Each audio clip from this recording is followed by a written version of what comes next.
У Скідзелі найбольш вабіць мяне ягоная ўскраіна, мясціны, звязаныя з чацвярцінскімі, колішнімі гаспадарамі гэтага мястэчка. Найперш гэта касцёл Унебаўзяцця Маці Божай.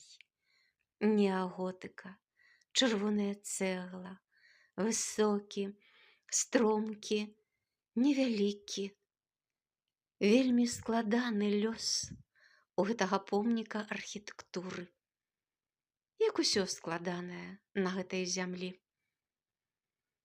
Доўгі час быў занядбаны, паўразбураны, і толькі ў 1991 годзе быў вернуты вернікам. А зараз пераходзім дарогу, падыходзім да мясціны, дзе калісьці знаходзілася сядзіба, маёнтак чацвярцінскіх. Ад яе засталася толькі брама, дзве чырвоныя вежы.